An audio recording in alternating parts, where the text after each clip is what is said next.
नमस्कार। जो हमारे छात्र हैं 12वीं में CBSE के इम्तिहान देते हैं, महीनों महीनों पढ़ाई करते हैं ये सोचकर के अच्छे नंबर आएंगे तो अच्छे कॉलेज में एडमिशन होगी। पेरेंट्स पढ़ाते हैं, खुद काम करने के बाद बच्चों को खुद पढ़ाते हैं, ट्यूशन लेते हैं, मतलब कि और फिर साथ में टेंशन कि इम्तिहान में क्या पेपर आएगा, किस पे तैयारी करें, कैसा पेपर आएगा, कैसा क्वेश्चन आएगा, किसी को पता नहीं लगता। लेकिन ऐसा लगता है कि कुछ लोगों को पता चल जाता है। नीट में भी ऐसा होता है। लेकिन अब हुआ क्या है CBSE में, पहले CBSE की बात करते हैं। हुआ क्या है CBSE में कि लगभग कोई 17,80,000 स्टूडेंट ने CBSE का इम्तिहान दिया, और जो कि क्लास 12 की बात कर रहा हूं मैं। और फिर इन्होंने कहा कि इस बार हम इवैल्यूएशन जो करेंगे वो OSM मतलब के ऑन स्क्रीन मार्किंग। पहले क्या होता था कि भाई छात्र था, आज भी छात्र है, अपने आंसर पेपर पे लिखता है और फिर वो इवैल्यूएशन के लिए जाते हैं और टीचर इवैल्यूएट करता है। तो इन्होंने तय किया, क्योंकि ये हमारी जो सरकार है ना, वो जनता को दिखाना चाहती है कि कितनी तेजी से, कितनी गति से टेक्नोलॉजी को एम्ब्रेस कर रहे हैं, गले लगा रहे हैं। तो इसलिए इस बार हम ऐसा करेंगे कि ऑन स्क्रीन मार्किंग करेंगे। मतलब क्या हुआ कि वही जो पेपर है उसका स्कैन करके टीचर को भेजा जाएगा। स्कैन ही सही हुई, गलत हुई, बेचारे टीचर को ट्रेनिंग नहीं दी गई, उसको मालूम नहीं कि कैसे पन्ना पलटना है, उसको ये भी नहीं मालूम। अच्छा, वो देख भी नहीं सकता क्योंकि कहीं स्कैनिंग इतनी खराब है। कुछ मैंने खुद व्हाट्सएप पे देखा है कि बच्चों ने कहा कि ये देखिए, मुझे पेपर दिया गया स्कैन का, लेकिन मैं खुद नहीं पढ़ सकता अपना पेपर कि मैंने क्या लिखा। तो खुद नहीं पढ़ सकता, तो वो जो टीचर है जो स्कैन देख रहा है वो कहां से पढ़ेगा। तो इसका नतीजा क्या हुआ? इसका नतीजा हुआ कि जो पास परसेंटेज है वो गिर गई। ये भी बड़ी अचंभे की बात है। जो पहले पास परसेंटेज होती थी उसमें गिरावट आ गई। मैं CBSE की बात कर रहा हूं। पहले 88.39% पास होते थे बच्चे, इस बार 85.20। तो उन्होंने कहा कि ये कैसे हो सकता है। बच्चों ने कहा कि साहब हमारी इवैल्यूएशन करिए। तो ये तो मान के चलिए रिवैल्यूएशन पे चले गया, और ये वैल्यूएशन में ये झगड़े हुए। वो टीचर कह रहे हैं कि साहब हम नहीं पढ़ सकते ये। तो ये बवाल रोज के रोज चलता जा रहा, और नतीजा होगा ये मैं नहीं कह सकता। लेकिन साथ साथ में जैसे ही वो रिजल्ट कहते हैं कि हम पूरी तरह से रिवैल्यूएशन के बाद रिजल्ट डिक्लेयर करेंगे, वो साइट भी क्रैश हो रही है। मतलब कि कल से 4-5 बार साइट क्रैश हो गई। अब मुझे मालूम नहीं कि आज अभी स्थिति क्या है। मतलब कि आप बच्चों के भविष्य के साथ क्यों खिलवाड़ कर रहे हो? देखो, मजाक थोड़ी ना। आप उनके माँ बाप की हालत देखो, बच्चों की खुद की हालत देखो। भविष्य, उनका अपना भविष्य इस पे निर्भर है, और आप मतलब कि एक्सपेरिमेंट कर रहे हो। मतलब कि बच्चों की जिंदगी के साथ एक्सपेरिमेंट करना, ये आप ही जानते हो। कोई सोच वाला मंत्री तो ऐसा काम नहीं कभी कर सकता।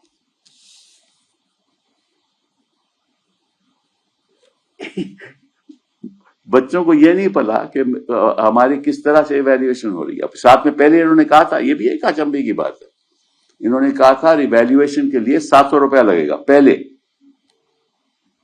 फिर जब विरोध हुआ इस बात का तो बोला 100 रुपया, हर क्वेश्चन के 25 रुपए, मैक्सिमम 100 रुपया। पैसा भी दो, आप सही तरीके से उसको इवैल्यूएट भी नहीं करो, पास परसेंटेज भी कम हो जाए, साइट आपकी क्रैश हो जाए, एक बार नहीं, दो बार नहीं, तीन बार नहीं, चार बार नहीं, तो आप सोच समझ के साथ क्यों नहीं करते काम? देश आप विकसित भारत की ओर ले जाना चाहते हो, और ये आप मतलब कि अपनी टेक्नोलॉजी द्वारा आपकी साइट क्रैश होती रह रही है, आप स्कैन सही तरीके से नहीं कर पा रहे। मत करो आप। चलिए, जो हुआ सो हुआ, लेकिन हम आपसे आग्रह करते हैं बच्चों की ओर से, उनके माँ बाप की ओर से, कि मत ऐसे करो, मत उनके भविष्य के साथ आप खिलवाड़ करो। अब नीट में क्या हुआ है, वो तो उससे भी ज्यादा सीरियस है। लगभग 22 लाख छात्रों ने नीट का इम्तिहान दिया है। 22 लाख छात्रों ने, इम्तिहान कैंसिल हो गया। उसका नतीजा क्या होगा? दोबारा बैठेंगे बच्चे, और जिन्होंने इतनी मेहनत की, जिनके माँ बाप ने इतनी तवज्जो की, उसका नतीजा युवा के एग्जाम रद्द हो गया। और आपके जो ऑफिसर्स हैं वो कहते हैं कि नहीं, पूरा पेपर लीक नहीं हुआ था, कुछ ही क्वेश्चंस लीक हुए थे। अरे वो उनको मालूम है कि लीक का मतलब क्या है? पता आपको मालूम है लीक का मतलब क्या है? नहीं मालूम आपको, क्योंकि आप हर चीज में जो आपका एक्सपोज जब आप होते हो, तो फिर किसी तरीके से जनता को बताने दो, नहीं तो इतनी लीक नहीं हुआ था, मतलब कि थोड़ा सा लीक हो गया था। भाई थोड़ा भी लीक होता है कभी? पेपर तो लीक ही होता है ना, 5 हो, क्वेश्चन हो, 10 हो, क्योंकि एक एक नंबर के हिसाब से लोगों का भविष्य तय होता है। आपको मालूम है मंत्री जी, इलेक्शन तो बड़े आप आराम से जीत जाते हो टेक्नोलॉजी द्वारा। यहां आपको टेक्नोलॉजी का मतलब नहीं मालूम कि किस तरीके से उसका इस्तेमाल करना है। बहुत ही दुख की बात है। और मैं तो ये कहूंगा कि कोई भी मंत्री, मैं किसी एक का नाम नहीं लेना चाहता, अगर इस स्थिति में होता, मैं तो अपनी बात कर रहा हूं, इस स्थिति में होता, यूपीए की सरकार होती, तो वो इस्तीफा दे देता। लेकिन हम जानते हैं ना, हम मांग करते हैं, क्योंकि क्या फायदा मांग करने का जो होने नहीं वाला। लेकिन कुछ तो जिम्मेदारी से काम होना चाहिए ना। चलिए, एक और बहुत अहम मुद्दा आपके सामने मैं रखना चाहता हूं, बहुत जरूरी है। अभी हाल ही में ये सुप्रीम कोर्ट की स्ट्रेंथ बढ़ा दी गई। अब सुप्रीम कोर्ट के जज 37 हो गए हैं, चीफ जस्टिस के साथ मिलाकर 38, और ये ऑर्डिनेंस के द्वारा किया गया, और ये ऑर्डिनेंस को लागू किया 16 मई 2026। अब आपको मालूम है कि पार्लियामेंट तो अभी बैठी नहीं है, मॉनसून सेशन भी जुलाई में शुरू होगा, और अगर जज को नियुक्ति नहीं हुई तो निश्चित रूप से यह ऑर्डिनेंस वोटिंग के लिए आ जाएगा, बहस के लिए, वोटिंग के लिए आ जाएगा। लेकिन अगर इस बीच में ऑर्डिनेंस के द्वारा जजों की नियुक्ति हो गई, तो निश्चित रूप से फिर ऑर्डिनेंस लैप्स कर जाएगा। मतलब कि बिना चर्चा किए आप बढ़ाते जा रहे हो जजेस की स्ट्रेंथ। ये पार्लियामेंट के सामने आना चाहिए था ना, ये जरूरी है। और इसमें जो अहम बात है मैं आपके सामने रखना चाहता हूं, कुछ आपको इतिहास की बात भी बताना चाहता हूं, वो ये है, और मैं शुरू से कुछ फैक्ट्स आपको बताऊंगा कि जब पहले शुरुआत में सुप्रीम कोर्ट, जब 1950 की बात कर रहा हूं, 7 1956 में 10 हो गए, 1960 में 13 हो गए, 77 में 17 हो गए। जो मैं प्रैक्टिस करना था, मैंने शुरू की प्रैक्टिस 77 से पहले, तो उस समय केवल 13 जजेस थे सुप्रीम कोर्ट में। 86 में 25 हो गए, 2008 में 30 हो गए, 2019 33 हो गए, और अब 37 हो गए। ठीक है, और क्यों हुए? इससे पीछे तो सोच यही है ना कि इतनी ज्यादा लिटिगेशन बढ़ गई है, तो निश्चित रूप से जजेस भी ज्यादा चाहिए। ठीक है ना? और ये लिटिगेशन तो कमती हुई नहीं और ना कमती होने वाली है। इसकी वजह कई हैं। इसकी वजह है कि आपने ऐसे कानून लागू कर दिए इस देश में जिसकी वजह से लिटिगेशन पैदा हो रही है, जिसकी वजह से लोग आज के दिन ट्रायल होता नहीं है, हिरासत में है, रोज रोज याचिकाएं बेल की डाली जाती हैं, वो लिटिगेशन बढ़ती जाती है। तो जिम्मेदार कौन है? सरकार, जो ऐसे कानून लाती है जिससे लिटिगेशन पैदा ज्यादा हो।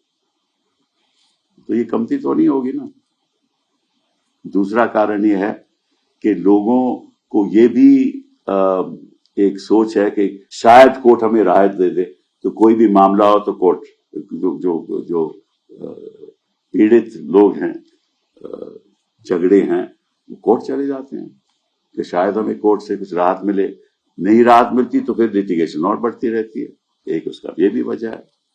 तीसरी वजह यह है कि पीआईएल लिटिगेशन बहुत ज्यादा बढ़ने लगी है।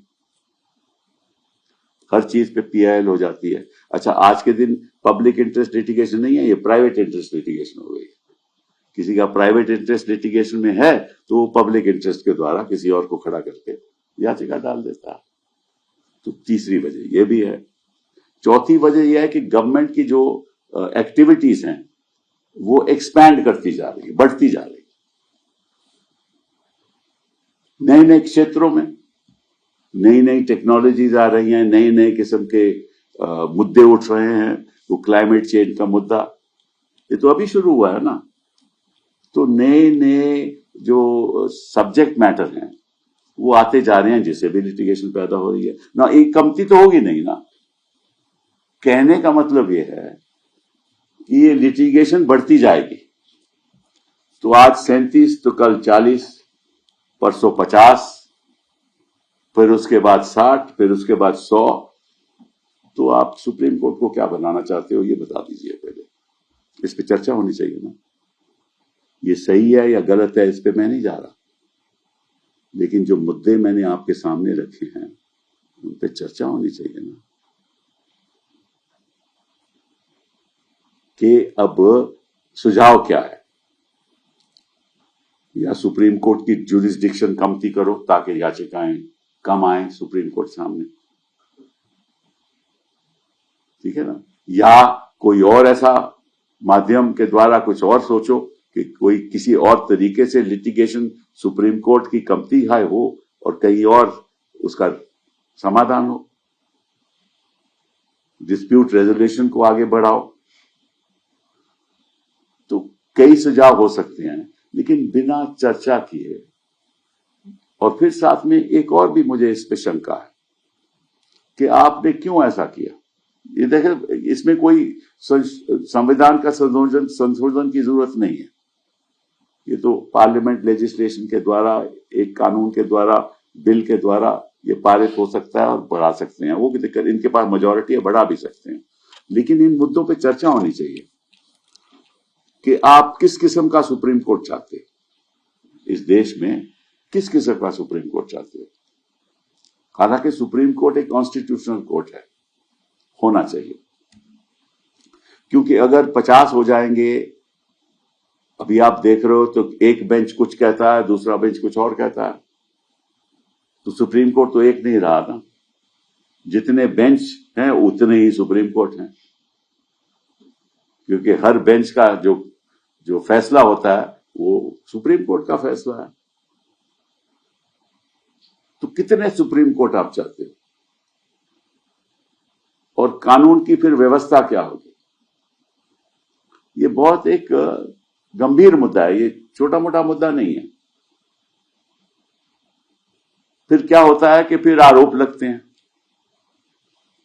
कि साहब आपने अपने जज लगा लिए। सही है और गलत है इस पे मैं नहीं जाना चाहता, लेकिन शंकाएं भी पैदा होती हैं कि आपने छुट्टियों में बना दिए, वो फिर ऑर्डिनेंस लैप्स हो गया। तो ये, और आप जो सुप्रीम कोर्ट के जज, रिटायर्ड जज हैं, उनसे भी पूछिए कि भाई कैसे किया जाए। वकील लोग हैं, उनसे भी पूछिए, पार्लियामेंट में चर्चा भी कीजिए। अगर आप ये सब नहीं करोगे तो निश्चित रूप से जो भी आप निर्णय लोगे उस पर शंकाएं पैदा होंगी, और ये लोकतंत्र के सही नहीं है। I just wanted to express my pain at what's happening at the examination system in this country. Let's take the CBSE. Recently, the examination took place. The past percentage, which was 89% earlier, or 88 something, fell down to 85. Students were very upset. And the reason was that the question paper, which was to be evaluated, was done through a process of screening the answer paper of the students, sending it to the teachers for evaluation, and then having them mark it. But the problem was manifold in that process. One, there was no training to the teachers. Teachers who are used to marking papers, marking examination papers on paper, are not used to dealing with technology, many of them. So there was no training, so they didn't know really how to deal with it. Number two, you had to scan the answer paper of the student and then send it to the teacher. And in that scanning process, if the scanning is not proper, then the teacher cannot read what the answer paper is. So it is not possible for him to evaluate, and I'm given to understand that many teachers complained to the ministry that, look, we've not been able to read.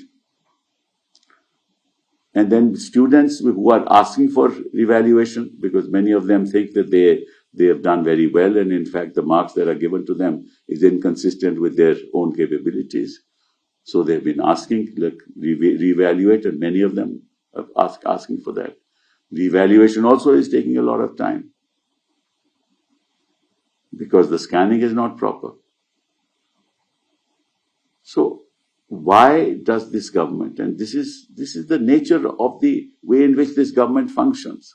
This government functions for splashing news in newspapers. See, we have embraced technology. This is a new, successful experiment which has been successful. See how advanced India is in ensuring that technology brings about quick solutions. What it has done is, in fact, delayed the solution, because there is no resolution in sight. And the authorities keep on saying, okay, we'll publish the final result here within 2 days. And the sites crash. 4 times the sites have already crashed. I mean, they can't even handle this. And they are playing with the lives of our children. I mean, the minister should know how much time is spent by students preparing for class 12. His whole life depends on how well he performs.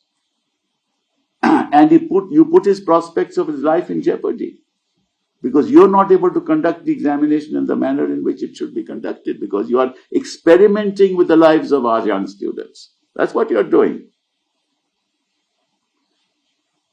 How much time parents take their time off from their busy life to ensure that the child does well. And then we have those families are faced with this. I mean, this is, yours is an insensitive government. I mean, there are lots of allegations. I mean, take, for example, NEET. There are lots of allegations that are being made. I don't want to get into all that. But why is it that papers are leaked? Why can't you set a foolproof system? And then your bureaucrats give an explanation that only some questions were leaked, paper were not leaked. What does this mean? Do they even know the meaning of what leakage is? It is shameful. I mean, all those students who sat for the NEET, and you know how many students sat? 22 lakh students sat for NEET. In CBSE, 17 lakhs 80,000 children sat, or 60 odd thousand children sat. And you're playing with what? Young students. And they'll have to sit for the exam again. Imagine apart from the tension of sitting for an exam again, the pain that it causes. You know, in the next exam, a child may say, no, in the previous one I did very well. Somehow I could not do as well this time. So he loses an opportunity. Who compensates the child for that? Who compensates? And there's no accountability in this system. This government doesn't believe in accountability. So even if you were to ask for somebody's resignation, there is no point because it will not happen. And all kinds of people are at the head of the NTA. There are lots of allegations. I don't want to go into it because I am not here to make allegations. But there are allegations. There are reports.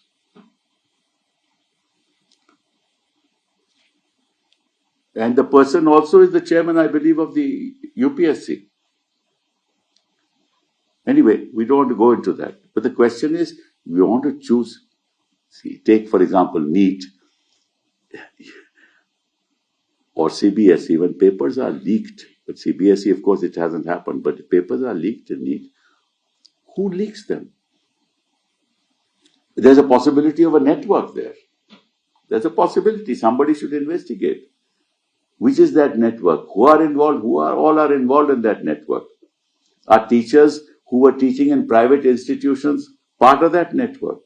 Are teachers who have retired from private institutions, teaching institutions, are part of that network? Because they have linkages with the institutions they were teaching in, or they are teaching in, maybe so. And therefore they have an interest. It's possible. I mean, I'm not saying it is the case, but it's possible. So somebody should investigate all this. And don't sort of, if you really want to change the system, don't involve small people in the net. Get at the big fish who benefit from it. So it is sad that our children have been put in this position, both in the CBSE examination and in the NEET examination, which of course has to be now re-examined. The second issue I wanted to raise was this ordinance that was published on the 16th of May 2026, which increased, the ordinance seeks to increase the strength of the Supreme Court from 33 to 37. I want to give you a bit of a history as far as this is concerned. Way back in 1950, when the Supreme Court was established, there were only 7 judges. In 1956, the number increased to 10. 60, the number increased to 13. 77 to 17. 86 to 25. 2008 to 30. 2019 to 33. And the latest is 37. Of course, this 37 excludes the Chief Justice of India, so it makes it 38. Even the 33 excludes the Chief Justice of India. All the numbers exclude the Chief Justice of India. Now the question is, fine, you've issued an ordinance, you're entitled to do that, you have majority, you'll be able to get majority both in Lok Sabha and Rajya Sabha. It doesn't require a constitutional amendment, so that's all very well. The question is, where do we go as an institution? I've been part of this institution since the 70s. So I spent most of my life being a part of this institution. And I'm a little worried. The reason why I'm worried is that the rationale for increasing the strength is obvious.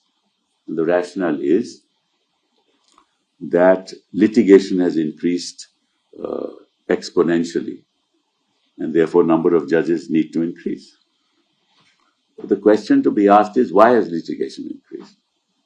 And there are 3-4 answers for that. Number one, it is really the government that is responsible for increase in litigation because they are the major litigators in the court. Major litigators. Majority of litigation emanates from government. That's one. Any small dispute, the government reaches the Supreme Court. Tax may be, if I'm talking about tax, it may be 1 lakh, 2 lakh, 5 lakhs, even then they go to Supreme Court. Be that as it may. The second reason, and which is very important, is that the government has introduced such harsh legislation, and they use that legislation. In fact, they have weaponized that legislation by the use of agencies like the ED and the CBI, and of course the taxing authorities as well, and NIA. And the result is that because of that, litigation has increased exponentially. Bail not being granted, that itself leads to litigation. People are prosecuted, students are prosecuted, teachers are prosecuted, academics are prosecuted, right? When people say something which is part of Article 19(1)(a), the right to free expression, they are prosecuted. Some of them are prosecuted for that. And on charges which have no foundation. So the government itself is responsible through these harsh laws and through the weaponization of these laws, which increases litigation.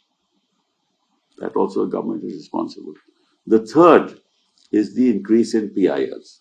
No, I remember in my days, there were PILs, but they were limited to those who do not have the wherewithal to come to court and belong to the weaker sections of society. Indigent people. For example, bonded labor. We had an issue of bonded labor. Who would represent the bonded labor? Through a PIL. And therefore, Supreme Court said we need to encourage PIL for the voiceless, for those who don't have the capacity to come to court, don't have the financial means to come to court. But I think slowly over the years, the PILs have increased, and in fact, instead of being public interest litigation, have become private interest litigation. Actually, it's the source of actually harassing people and extracting money. The source of extortion also. You file a PIL against a company, start challenging various aspects of the company, and then demand from the company that unless you give me X, Y, and Z, I will proceed with the matter. So it's become a source of money-making machine, private interest litigation. So that itself has increased. Number 3, government activities. The nature of government activities have also expanded. There are new challenges that are coming up before the government in terms of tariffs, in terms of environment, climate change, technologies, our agreements with other countries, new laws in place to meet with the global challenges. Expands litigation. So that's another reason why litigation expands. So basically, this expansion cannot stop. By increasing the strength of judges from 34 to 38 or 33 to 37, excluding the Chief Justice, that expansion will not stop. Litigation will increase. So then where do you want to take the Supreme Court is the question. From 38 to 45, from 45 to 50, from 50 to 60, from 60 to 70. Is that the Supreme Court of India that you want? That's a matter of public debate. That should be a matter of public debate. Now, by issuing this ordinance, they have ensured that there will be no public debate. Matter should have gone to the standing committee if introduced in the Lok Sabha or the Rajya Sabha. It could be a joint parliamentary committee. It could be a select committee. Then debate in Parliament as to where we want the Supreme Court to be and what kind of Supreme Court do we want in India. What are the solutions for this increase in litigation? What kind of joint effort should be taken? The opposition should be taken into confidence. We know sometimes, not everybody in the government is conversant with court procedures and the nature of litigation. Some of us lawyers are. Some discussion should take place. Even retired judges who've been dealing with this problem, even they should be consulted. But you can't have an ordinance, and you shouldn't, because it shows the lack of transparency, lack of interest in consultation, which is anti-democratic in nature. So you will appoint the judges during this period of time, and come Parliament session in July, it will lapse, and you would have appointed the judges you want to appoint. Of course, this is through the collegium system. But what happens in this process is people start suspecting. People start attributing motives, which is not good for the institution. People start worrying about what kind of Supreme Court is there going to be. Because as it is, judges sit in benches of 2 or 3. So if you have 38 judges, you will have a minimum of about, say, 16, 17 benches. So you'll have 16, 17 Supreme Courts. Because every judgment of a bench is an order of the Supreme Court, is a judgment of the Supreme Court. So how many Supreme Courts do you want? 40, 50, 60? These are very serious questions which impact the lives of people, impact the lives of institutions, impact the credibility of institutions, impact the credibility of the judicial process. As it is, we are now saying one bench says one thing, the other bench says just the opposite. So, see, governments must be run through a process of dialogue and, as far as possible, consensus. It should not be the diktat of the party that rules. And if this anti-democratic process continues, then you will have, unfortunately, responses which are also not palatable.